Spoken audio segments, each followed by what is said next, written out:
60 రోజుల్లో మీతో ఇంగ్లీష్ అద్భుతంగా మాట్లాడిస్తాం. వెంటనే కాల్ చేసి జాయిన్ అవ్వండి.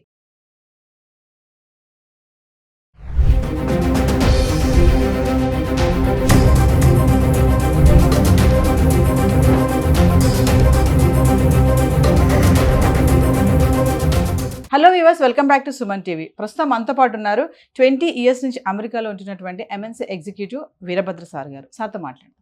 నమస్తే సార్. నమస్తే సార్, ఇప్పుడు ట్రంప్ ఒక అప్డేట్ ఇచ్చారు. H1B L1 వీసాస్ పైన ఈ ఇయర్ ఎలా వీసాలు రెన్యువల్ జారీ చేస్తున్నారు ఒక్కసారి 2025 నుంచి 26 వరకు. నేను నవ్వేది ఎందుకంటే ఇది ప్రతి సంవత్సరం జరిగే ప్రహసనమే. ఈ కార్యక్రమం అవుతూ ఉంటుంది. Every year H1B visa application filing time అని ఒకటి ఉంటుంది. ఆ టైంలో ఇంతకుముందు వేలాంవెరిగా 65,000 వీసాస్ కోటా ఉంటే 180,000 అప్లికేషన్స్ వచ్చేవి.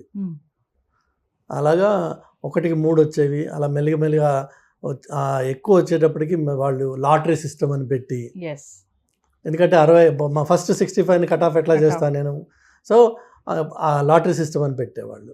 దాని తర్వాత ఈ రూల్స్, ఎంప్లాయర్స్, ఆ ప్రాసెస్, ఆ H1 రావడము కొంచెం పెయిన్ఫుల్ చేసేటప్పటికి నంబర్స్ తగ్గిపోయినాయి.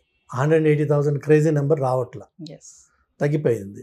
తగ్గిపోవడంతో ఈ లాటరీ సిస్టమ్ ఇప్పటికీ ఉంది. ఎందుకంటే 65 కంటే ఎక్కువ వస్తే లాటరీకి వెళ్తుంది. అది లేకపోతే మాత్రం లాటరీ అనేది లేదు. యాజ్ యూ అప్లై వాళ్ళ ప్రాసెసింగ్, డెసిషన్ మేకింగ్ అవుతుందన్నమాట. L1 వీసాకి ఈ ప్రాసెస్ లేదు. L1 వీసా అంటే ఏంటంటే ఒక ఎంప్లాయీ, ఒక కంపెనీకి పనిచేసేవాడు, ఒక ఎంప్లాయీ ఇండియాలో ఆర్ వేరే ఏ బ్రాంచ్లోనైనా సరే ఆ కంపెనీలో 1 సంవత్సరం పనిచేసి ఉన్నట్టయితే ఆ ఎంప్లాయీని మీరు వేరే కంట్రీస్కి షిఫ్ట్ చేసుకోవచ్చు మీ అవసరాన్ని బట్టి. ఆ విధంగా ఒక ఇండియన్ ఎంప్లాయీని అమెరికాకి తీసుకురాదలిస్తే వాళ్ళు L1 అన్నది వీసా అప్లై చేయాలి. ఈ H1లోను L1లోను మళ్ళీ రకరకాల కేటగిరీస్ ఉంటాయి. EB1 2 3 అని, అలానే L1లో కూడా మీకు కేటగిరీస్ ఉంటాయి. మేనేజీరియల్ కేటగిరీ వేరే, నాన్ మేనేజీరియల్ కేటగిరీ వేరే. అవి వాటి ఎఫెక్ట్ వేరే ఉంటుంది. మనం we don't have to talk about it. But బ్రాడ్గా చూస్తే H1 L1. ఓకే, సో ఇది ఎవ్రీ ఇయర్ ఒక window of opportunity to apply. ఆ కోటా అయిపోగానే ఆ విండో క్లోజ్ చేస్తున్నారు. చేసేసి సబ్సీక్వెంట్గా మీకు డెసిషన్స్ వస్తూ ఉంటాయి. They will intimate to the employer who are sponsor the H1 will get the information.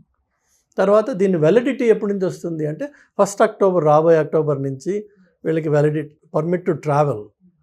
So even though మీకు H1 ఏప్రిల్లో వచ్చేసినా, ఏప్రిల్, మే, జూన్, జూలై ఏ టైంలో వచ్చినా మీరు ట్రావెల్ మాత్రం 1 అక్టోబర్ తర్వాత చేయొచ్చు. సో మీరు again try to understand this.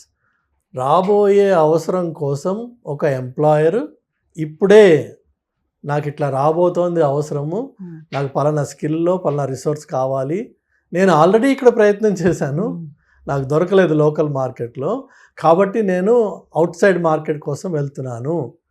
ఇది రాబోయే నీడ్. ఒక్కొక్కసారి ఆ రాబోయే నీడ్స్ మారిపోతాయి, తారుమారు అవుతుంది. అయితే ఈ H1 వచ్చినా దానికి విలువ ఏముండదు. ఎందుకంటే వాడు చెప్పేస్తాడు, నాన్న H1 వచ్చాను నీకు, but unfortunately that requirement has changed, we don't need you anymore. ఈ H1 పనికిరాని కాగితం అయిపోతుంది. అంటే ముందు తీసుకున్నది ఎప్పుడు అక్టోబర్కి వెళ్ళాల్సింది ముందు తీసుకుంటారు కదా, అప్పటికి ఇది మారిపోవచ్చు. ఎనీథింగ్ కెన్ హ్యాపెన్ కదా మార్కెట్లో. ఇప్పుడు ట్రంప్ ఎఫెక్ట్ అనుకుందాం పోయి, ఆయన ఏదైనా చేశాడు, మారింది. సో ఈవెన్ మీకు ఏప్రిల్లో, ఇప్పుడు మార్చ్లో అప్లై చేసింది, ఏప్రిల్, మే, జూన్లో వచ్చేసిన బిట్వీన్ జూన్ అండ్ అక్టోబర్ మీకు ఎనీథింగ్ కెన్ హ్యాపెన్. ఒకటి అది. తర్వాత మీకు ఒకసారి ఈ H1 అప్లికేషన్ అప్రూవ్ అయిపోయాక మీకు వీసా I-797 అది అంటారు, నాకు ఎగ్జాక్ట్ నెంబర్ గుర్తులేదు, బట్ ప్రాబబ్లీ I-797 అది వస్తుంది. దాన్ని పట్టుకుని మనము స్టాంపింగ్ కోసం అని వెళ్తాము. వెళ్ళినప్పుడు ఆ విండోలో ఉన్న ఆఫీసరు మీకు ఎస్ అప్రూవ్ అని చెప్పి అనడానికి అంటాడని మనకి నమ్మకం లేదు. There is no guarantee. వాడు అక్కడ మళ్ళీ మిమ్మల్ని అడగచ్చు, which company, where are you going, we going to work, where is your company located అని కొన్ని బేసిక్ డీటెయిల్స్.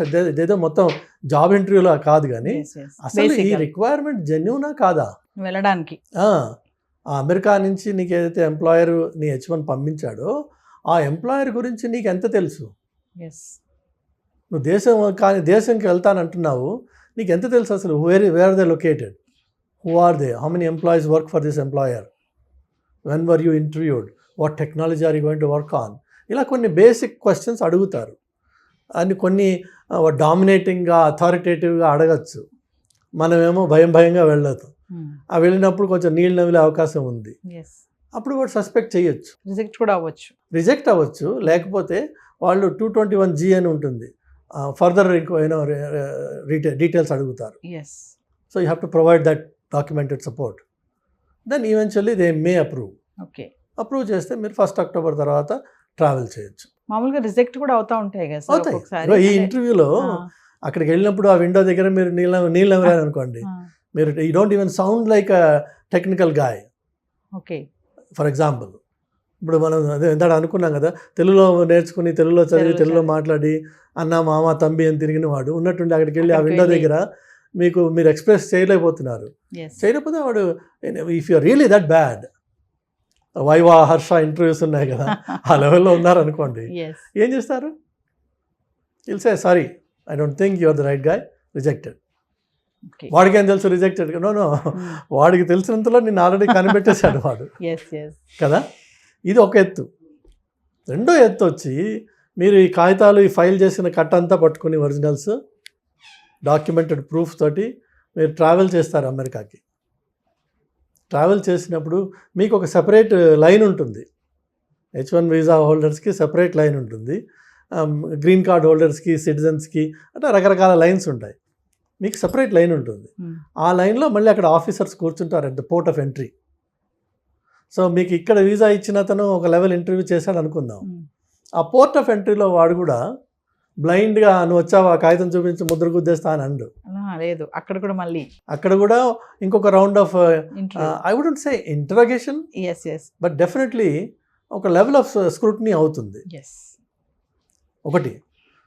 తర్వాత ఈ వచ్చిన జనంలోంచి ర్యాండమ్గా every 5th or 7th or 10th guy, depending on the crowd, every 10th guy or every 20th guy ఒకటి pickup చేస్తారు వాళ్ళు. తీసుకెళ్ళి ఫర్దర్ ఇంటర్వ్యూకి ఇంకొక రూమ్ ఉంటుంది, అక్కడికి తీసుకెళ్ళి స్క్రూ టైట్ చేస్తారు. అలా అని చెప్పి నేను ఇండియా నుంచి వచ్చాను కాబట్టి నన్ను ఇలా చూస్తున్నారు, అది కాదు. అది ఇట్స్ జస్ట్ ర్యాండమ్ ప్రాసెస్. నీ ఫేస్, కలర్, క్రీడ్, క్యాస్ట్ తోటి సంబంధం లేదు వాడికి. Every 20th, every 15th. అలానే ఈ మొత్తం వీసా పోర్ట్ ఆఫ్ ఎంట్రీ దగ్గర జరుగుతున్న ఆపరేషన్ని రిమోట్గా ఆఫీసర్స్ ఒక 1000 కెమెరాస్లోంచి అందరినీ మానిటర్ చేస్తుంటారు, అబ్జర్వ్ చేస్తుంటారు for your body language. So వాళ్ళు పట్టుకున్న వాళ్ళని కూడా మీకు అడిషనల్ ఇంటరాగేషన్కి తీసుకెళ్తారు లోపలికి. సో ఎవ్రీథింగ్ మ్యాటర్స్ తప్ప ఈ H1లో వచ్చిన కొత్త తేడాలు ఏం లేవు ప్రస్తుతం. It is now time for submitting the applications. ఆ విండో మార్చ్లో పెట్టింది, సబ్సిక్వెంట్గా వస్తాయి.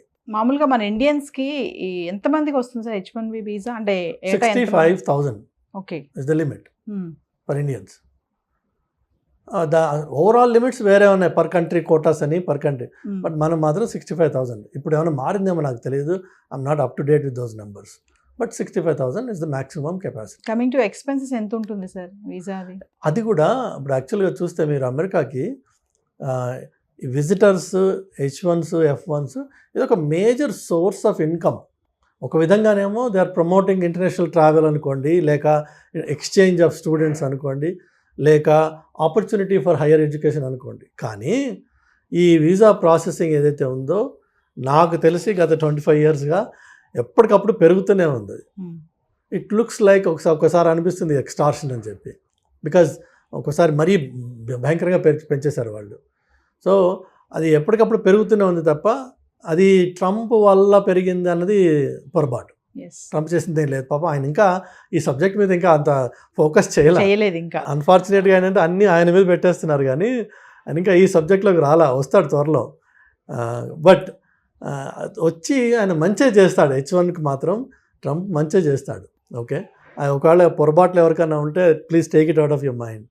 ట్రంప్ వల్ల H1కి మంచి జరుగుతుంది, బికాజ్ ట్రంప్ H1ని వాడుకున్న వ్యక్తి. ఆయనే చెప్తాడు ఆ మాట, నేను వాడుకున్నానని. Elon Musk is a big promoter of H1. So అందులో ఏమీ మనకి నష్టాలు కష్టాలు రావు. మనకు నష్టం వచ్చేదల్లా ఒకటే, మన సొంత తెలివి మనకి లేకపోతే వస్తుంది Yes. నష్టం.